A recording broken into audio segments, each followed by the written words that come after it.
오늘 함께 묵상할 하나님의 말씀은 디모데후서 1장 1절부터 8절까지입니다. 하나님의 뜻으로 말미암아 그리스도 예수 안에 있는 생명의 약속대로 그리스도 예수의 사도된 바울은 이제 내가 오늘로서 수명을 다하고 내일이면 인생을 마감을 해야 돼요. 마지막까지 함께하고 싶고 마지막까지 손에서 놓치고 싶지 않은 그것이 여러분 앞에 놓여있는 한 가지예요. 그게 무엇일까요?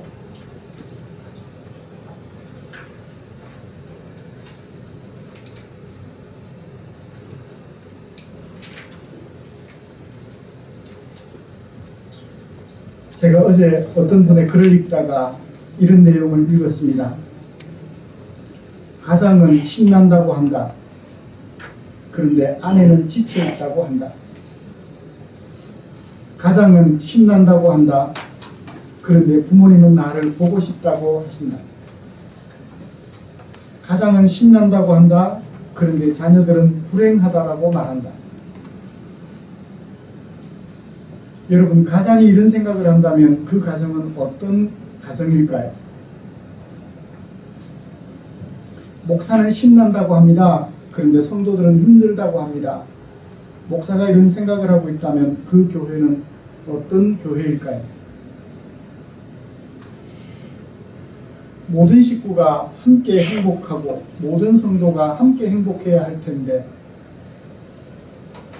그런 생각을 가지고 모두가 행복해하는, 모든 식구들이 행복해하는 가정, 모든 성도들이 행복해하는 교회, 우리 앞에 남겨진 사명일 것입니다.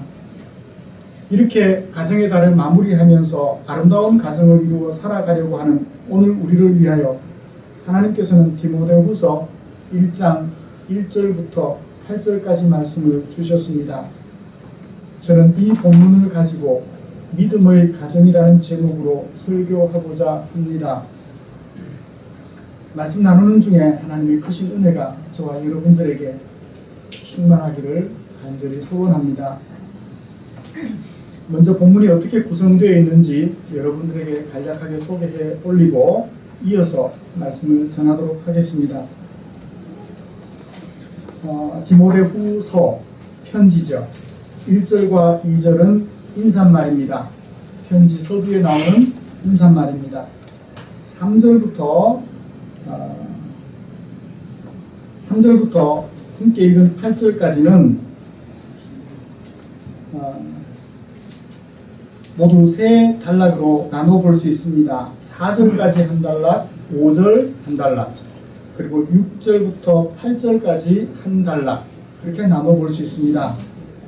3절부터 4절까지는 바울이 디모데에게 편지를 보내면서 마음에 소원하는 바, 무엇을 얘기하나요? 4절에 보시면 내 눈물을 생각하여 너 보기를 간절히 원한다. 바울의 소원을 기록하고 있지요. 그 다음에 6절부터 8절까지 보면 6절에 이런 얘기를 하고 있습니다. 내가 생각한다. 무엇을? 네 속에 있는 하나님의 은사를 다시 불일 듯 하게 하고 싶은 생각을 한다. 무엇함으로? 안수함으로, 손을 얹음으로.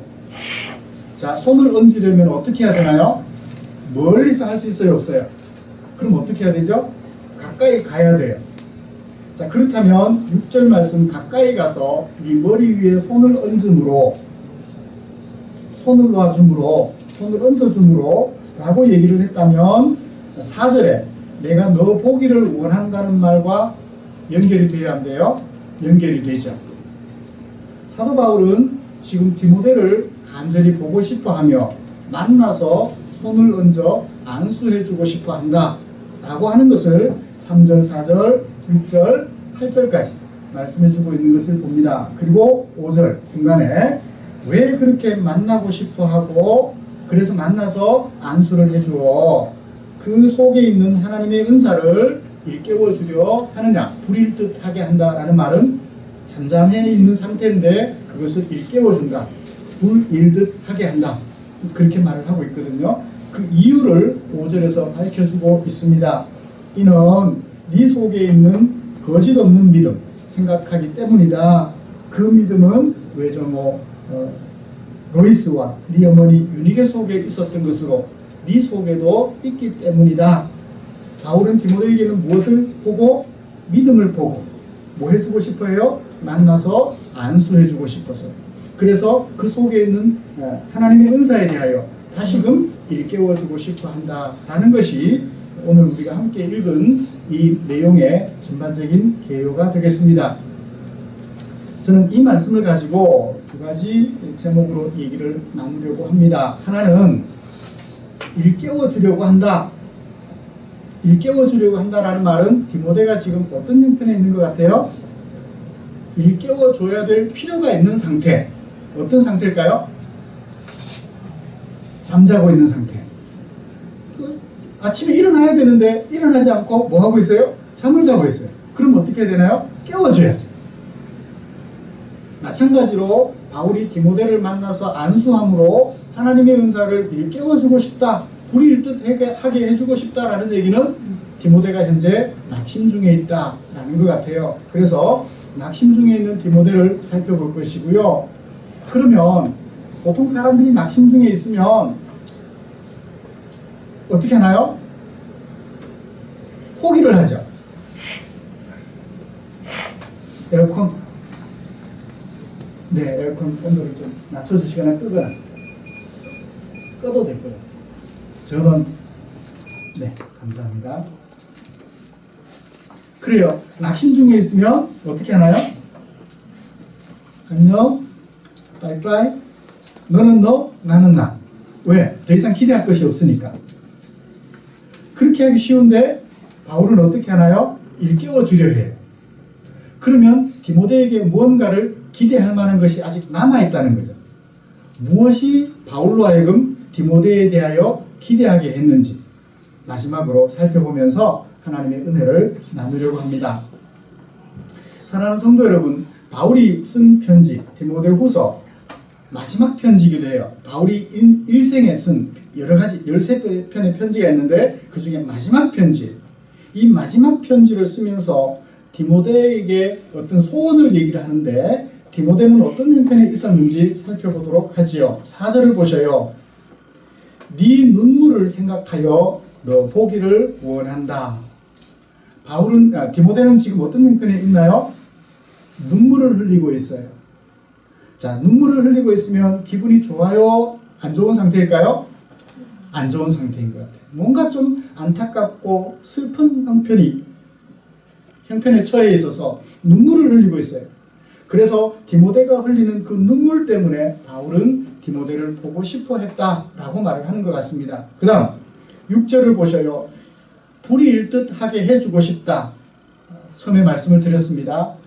지금 불이 일듯 일어나서 뭔가를 해야 되는 상황인데 그러지 못하고 잠잠히 깔아앉아 있는 상태, 잠자고 있는 상태, 조금 더 심하게 말하면 낙심하고 있는 상태라고 짐작해 볼 수 있겠습니다. 그 다음에 7절을 보실까요? 하나님이 우리에게 주신 것은 두려워하는 마음이 아니고 이것이 아니고 이것이다 라고 얘기를 해요. 대조를 하고 있죠. 자, 두려워하는 마음이 아니고 라는 이 말을 왜 했을까요? 디모데가 어떤 형편에 있으니까? 두려워하고 있으니까. 하나님께서 우리에게 주신 마음은 두려워하는 마음이 아니고 뭐 하는 마음? 능력과 사랑과 절제하는 마음. 그래서 잠잠히 머물러 있는 것이 아니라 나가서 일하게 하는 마음. 하나님이 우리에게 주셨는데 네가 지금 뭐 하고 있어요? 디모데가 뭐 하고 있어요? 두려워하고 있다. 그 다음 8절을 보시면 그러므로 너는 내가 우리 주를 증언함과 또는 우리 주를 위하여 갇힌 자된 나를 뭐 하지 말고 부끄러워하지 말고. 디모데는 지금 뭐 하고 있는 상태예요? 부끄러워하고 있다. 누구 때문에? 자신에게 복음을 전해주기도 했던 바울 때문에. 바울이 뭐 어떤 형편에 있기 때문에? 갇혀있기 때문에. 하나님의 복음을 전하는 자, 스승이기도 한 바울이 갇혀있어요. 예수 믿는 사람이 갇히면 돼야 안 돼요? 일반적인 생각 속에. 갇히면 안 돼요. 근데 갇혀 있어요. 그러니까 그에게 복음을 배웠던 디모데 입장에서 내게 복음을 가르쳐준 바울이 갇혀 있어? 아이고, 바울의 제자였던 것이 부끄러운 일이에요? 기분 좋은 일이에요? 부끄러운 일처럼 생각할 수 있는 거죠. 그래서 지금 디모데는 부끄러워하고 있는 형편에 있다. 자, 다시 이제 종합해보면 디모데는 날마다 눈물을 흘리고 있고, 그 다음에 일깨워져서 일을 해야 되는데 일도 안 하고 포기하고 낙심해 있는 상태고, 그 다음에 적극적으로 나가서 일하기보다는 두려워하고 있고, 그 다음에 자기에게 복음을 전해줬던 스승 바울이 감옥에 갇힌 그 사실 때문에 바울을 부끄러워하고 있고, 뭔가 지금 혼돈 상태에 처하여 있는 것을 짐작해보게 됩니다. 사랑하는 성도 여러분, 디모데는 왜 이렇게 눈물을 흘리고 있으며 잠잠히 머물러 있고 두려워하고 있으며 부끄러워하게 되었을까요? 결국 우리는 8절에서 미루어 짐작해 볼 수 있는데요. 바울이 갇혔다라는 사실 때문입니다. 바울은요, 일찍이 이스라엘을 떠나서 서쪽으로 복음을 증거하기 위하여 여행을 3차례, 4차례에 걸쳐서 다니게 됩니다.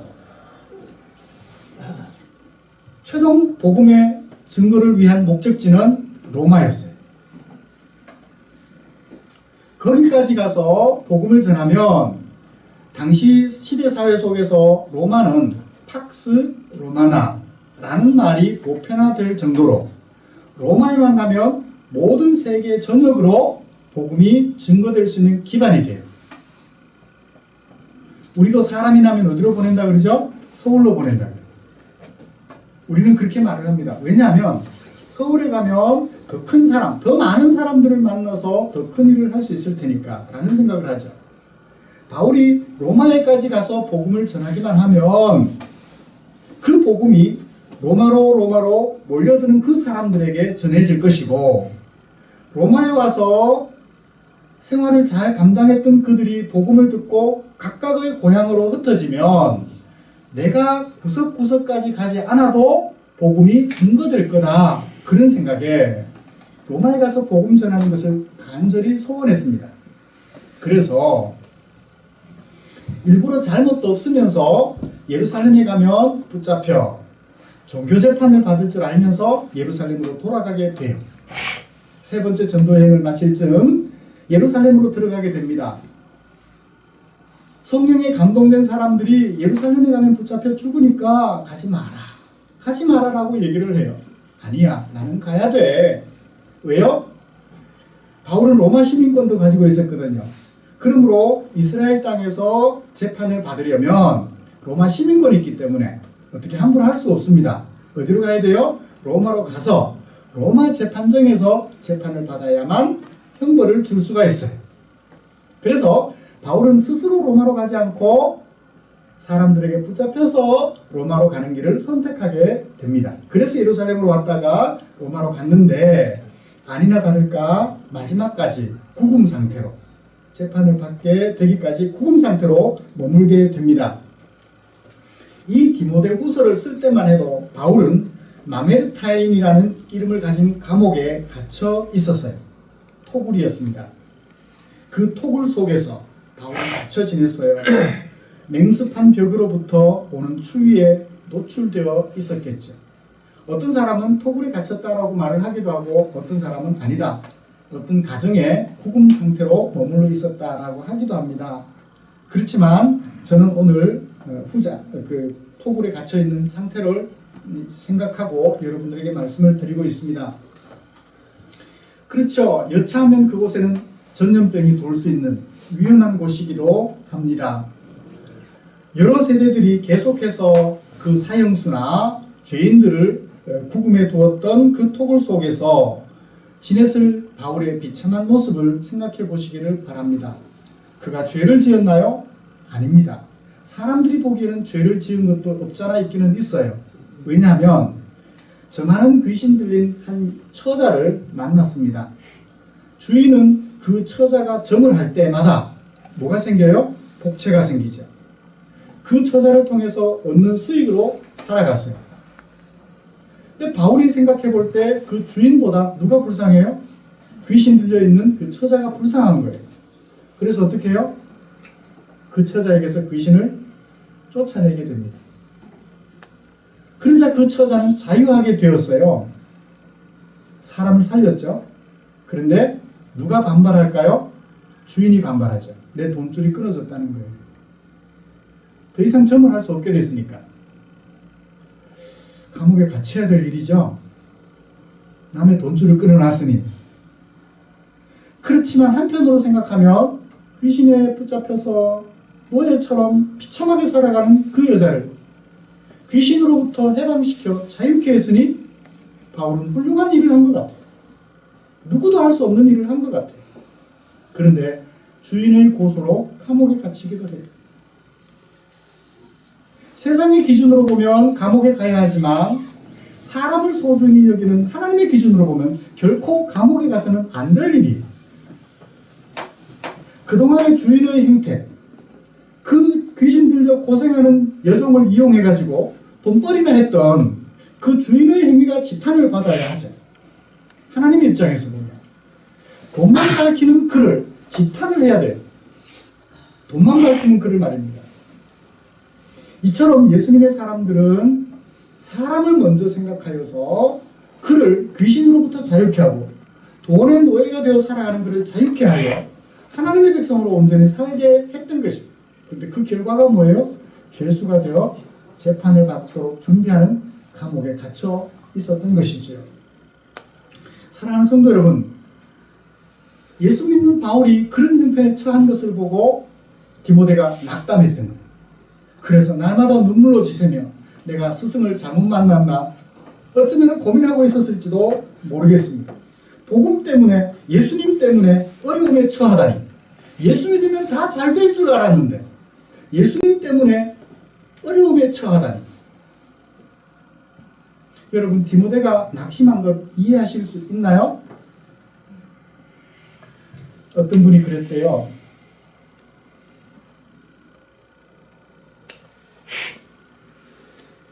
고3 수험생을 둔 자녀가 스님을 찾아갔어요.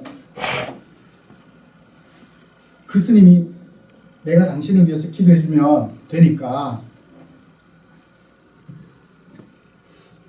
열심히 기도하라고. 그리고 올 때마다 이제 아들의 합격을 기원하며 돈도 갖다 바쳤죠.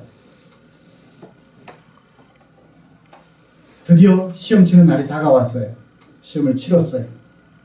시간이 지났습니다. 결과 발표하는 날이 왔어요.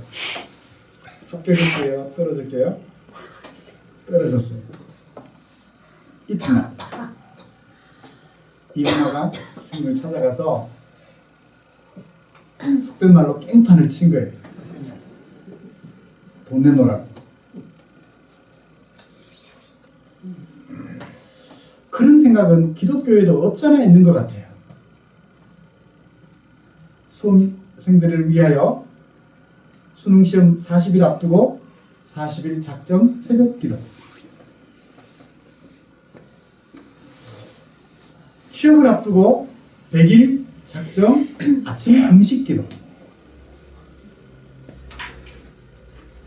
1000번째 기도, 자신의 소원을 이루기 위하여 그런 제목들을 붙여 부지런히 기도합니다. 잘 되기 위하여. 그런데 잘 될 수도 있고 안 될 수도 있죠. 왜요? 공부를 안 했는데 서울대학 들어가면 이상하잖아요. 오히려 그게 이상하죠. 예수 믿는다고 세상 속에서 잘 되란 법이 없어요. 오히려 예수 믿고 정직하게 살았기 때문에, 정말 사람을 생각하며 살았기 때문에 어려움을 당할 수도 있어요. 그렇지만 우리는 그 어려움 속에서도 행복해해요. 왜? 사람답게 살 수 있게 됐으니까. 돈이 시키는 대로 살았던 내가 이제는 무엇을 생각하며 살게 돼요? 사람을 생각하며 살게 됐어요.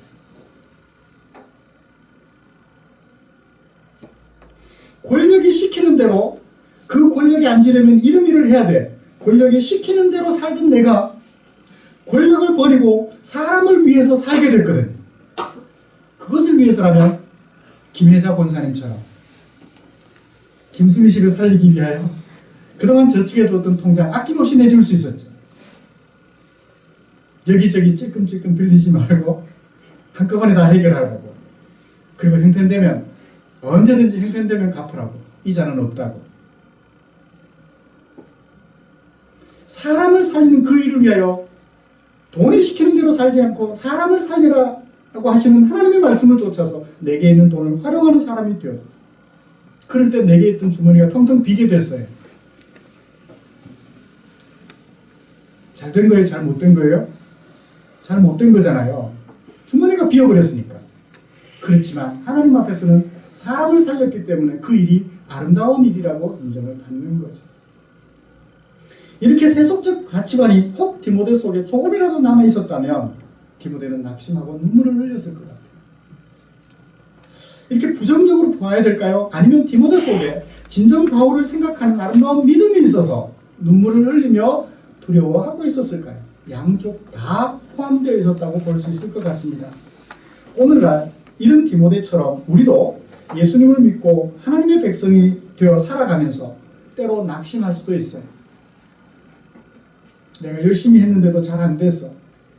정직하게 했는데도 사람을 위해서 살았는데도 내게 돌아온 결과는 뒤집어 씌움 당하는 거예요.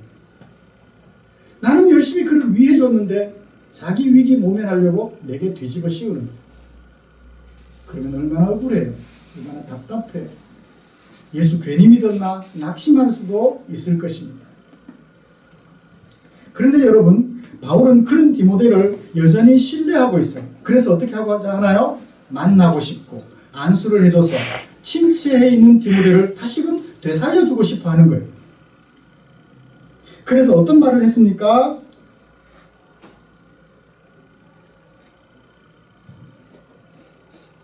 7절, 8절, 6절에서 말씀해 주셨던 것처럼 다시금 일어나게 해주고 싶고 더 이상 부끄러워하지 않도록 해주고 싶고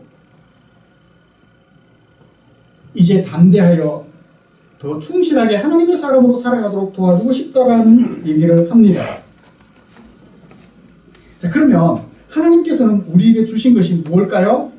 6절을 보셔요. 하나님의 은사를 주셔서 그 은사를 가지고 일하게 하셔요. 바울에게는 다행히 귀신 쫓아내는 은사가 있어서 귀신을 쫓아내줌으로 여인에게 자유를 줄 수 있었습니다.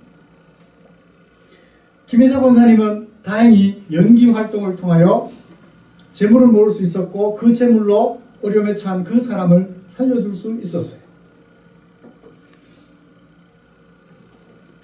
그래서 그 사람들의 마음속에 감동을 줄 수 있었습니다. 그것이 무엇이었나요? 은사입니다. 그 은사가 속에 있음에도 불구하고 바울이 처한 형편, 감옥에 갇힌 그 형편 때문에 은사를 잠재우고 낙심하고 포기하고 있었는데 다시금 일깨워주고 싶다. 부끄러워하지 말고 복음을 위하여 고난받는 사람, 무서운 사람이 되도록 도와주고 싶다. 세상에서 제일 무서운 사람 어떤 사람인지 아세요? 매를 맞으면서도 죽음에 이르면서도 죽음을 두려워하지 않고 버티는 사람. 제일 무서운 사람. 폴리갑이라는 목사님이 그런 생각을 했어요. 그런 얘기를 했어요. 로마 군인들이 와서 예수 안 믿는다는 얘기 한마디만 하면 너를 살려줄게. 86세가 되신 폴리갑 목사님이 그렇게 얘기를 하죠. 내가 이제 살면 얼마나 더 살겠다고. 86년 동안이나 나를 사랑해 주셨던 그 주님을 마지막 순간에 안 믿는다고 말을 하겠느냐. 그렇습니다. 더 이상 복음으로 인하여 당하는 고난을 부끄러워하지 않도록 해주신 것이 우리 하나님이세요. 7절에 보시면 하나님께서 우리에게 주신 것은 능력과 사랑하는 마음과 절제하는 마음입니다. 분노가 끓어오를 때 그 분노를 절제하게 하는 마음을 우리에게 주셨고 미움이 가득해질 때 그를 사랑할 수 있는 마음을 우리에게 주신 분이 누구세요? 하나님이세요. 그런데 이 하나님을 믿는 믿음이 디모데에게 있었을까요? 없었을까요? 5절을 보십시오. 낙심하는 게 문제가 아니에요. 디모데가 현재 낙심하고 있는 게 문제가 아니라고요. 낙심할 때 일어설 수 있는 게 문제예요. 일어서느냐 낙심으로 끝내버리느냐가 문제라고요. 근데 디모데는 낙심하지 않고 일어설 수 있을 가능성이 있다는 것을 바울은 알았던 것 같습니다. 무엇 때문에 그 가능성을 짐작했나요? 5절을 보셔야 돼요. 이는 네 속에 거짓 없는 믿음이 있음을 생각합니다. 네 속에 거짓 없는 믿음이 있다. 그리고 마지막에 보셔요. 너의 속에도 있다. 똑같은 얘기죠. 네 속에 있다. 네 속에 있다. 뭐가? 거짓 없는 믿음이다. 자, 그 거짓 없는 믿음은 어떤 믿음이냐? 누가 가지고 있었어요? 처음에 외점 로이스가 가지고 있었고 어머니 유니게도 가지고 있었다. 그 거짓 없는 믿음이 계대를 한 거예요. 대를 이어 물려진 거죠. 이 집에 돈이 물려졌나요? 아니에요. 믿음이 물려졌는데 어떤 믿음? 거짓 없는 믿음. 내 속에 미움이 솟아오를 때 그 미움을 잠재하고 사랑할 수 있는 믿음. 거짓 없는 믿음. 내 속에 분노가 끓어오를 때 그 분노를 잠재하고 절제하는 것. 그것이 무슨 믿음? 거짓 없는 믿음이었다. 십자가에 높이 달리셨을 때 예수님을 생각해 보세요. 그 속에 분노가 없었을까요? 나는 쟤들을 위해서 왔는데 쟤들이 나를 죽여? 사람들이 조롱하죠. 십자가에서 내려와 보라고. 그러면 너의 능력을 인정하고 믿어줄게. 예수님은 끓어오르는 분노를 잠재하시고 절제하시고 십자가에서 끝까지 죽음을 감당하셨었죠. 주님이 그렇게 하시고서 그 마음을, 절제하는 마음을 오늘 우리들에게 주셨는데 그 믿음을 가지고 있는 사람을 향하여 무슨 믿음을 가지고 있다? 거짓 없는 믿음을 가지고 있다. 근데 그 믿음이 디모데가 어느 날 갑자기 가진 것이 아니에요. 누구가 가지고 있었어요? 할머니가. 외할머니가. 어머니가 가지고 있었어요. 이 집에는 남자는 손자밖에 없나 봐요. 그죠? 외할아버지 얘기도 없고 아버지 얘기도 없어요. 외할아버지는 모르겠고요. 아버지는 알아요. 그 아버지는요, 헬라인으로서 이방인이에요. 그러니까 믿음을 가지고 있을 기회가 없었죠. 물론 장모님을 통해서 믿음을 소개받을 수는 있었겠지만 어떻든 외할머니의 믿음이 딸에게 전달되었고 그 딸의 믿음이 아들 손자 디모데에게 전달이 되었는데 사도행전 16장 1절 바울이 전도 여행을 갔을 때 루스드라라고 하는 터키 남부 지역에 이르렀을 때 가봤더니 거기에 누가 있었다? 디모데가 있었어요. 근데 디모데가 하는 어떤 사람? 제자가 있었다고. 바울이 가서 복음을 전해서 비로소 그곳에 교회가 세워지는데 사실은 그 이전에 제자가 먼저 있었어요. 누구였어요? 외할머니, 어머니. 그 믿음이 디모데에게까지 계승이 되어 있었어요. 바울이 갔을 때 벌써 그는 예수님의 제자였어요. 근데 바울로부터 차곡차곡 말씀을 잘 배워서 나중에는 터키 지역 서부에 있는 에베소 교회를 목회하는 목회자로 서서 사명을 감당하게 돼요. 80년 그가 순교를 당할 때까지 참으로 신실한 목회자 일을 감당하게 됩니다. 사랑하는 성도 여러분, 말씀을 마무리하겠습니다. 그렇게 낙심했던 바울이 감옥에 갇힌 것 때문에 낙심했던 바울이 이렇게 바울의 권면을 따라 에베소 교회를 섬기는 목회자로서 아름다운 생활을 감당해 가기까지 어떻게 그럴 수 있었나요? 곁에 훌륭한 스승 바울이 있어서이기도 하지만 외조모 유니게와 맞나요? 외조모 루이스와 어머니 유니게 자꾸 헷갈려요. 외조모 유니스와 어머니 유니게 그 믿음이 가정 안에서 계대가 되었기 때문에 예수님의 제자로서 바울 사후에도 디모데 죽는 그날까지 자신에게 맡겨진 사명을 잘 감당할 수 있었다고 여겨집니다. 사랑하는 성도 여러분, 오늘 디모데를 바라보시면서 낙심 중에 있었지만 바울의 권면을 받고 훌륭한 목회자로서 그 일을 감당했던 디모데를 생각하시면서 저와 여러분들이 섬기는 가정이 이런 가정이 되기를 원합니다. 거짓 없는 믿음. 미움이 가득할 때 그 미움을 잠재하고 사랑할 수 있는 믿음. 분노가 가득할 때 그 분노를 잠재우고 절제하여 그를 사랑할 수 있는 믿음. 그 거짓 없는 믿음을 계대해가는 아름다운 가정 이루어가는 저 여러분들 되시기를 주님의 이름으로 축복합니다. 기도하겠습니다. 하나님 아버지 감사합니다. 하나님께서 허락하신 이 시간 말씀을 나누면서 내게 있는 가장 소중한 것 무엇일까 살펴보았습니다. 그렇습니다. 나에게 믿음을 계대해 준 아버지, 나에게 믿음을 가르쳐 준 할아버지, 그 가르쳐 주신 믿음이 있어 오늘 내가 하나님의 백성으로 신실하게 살아간다면 이 자리에 계시는 우리 모든 성도님들 한마음 한뜻으로 믿음이 계대되는 그 가정을 목표로 그런 가정을 세워가려고 힘쓰고 애쓰는 아름다운 우리 성도님들 되실 수 있도록 은혜 내려 주시옵소서. 예수님의 이름으로 기도드리옵나이다.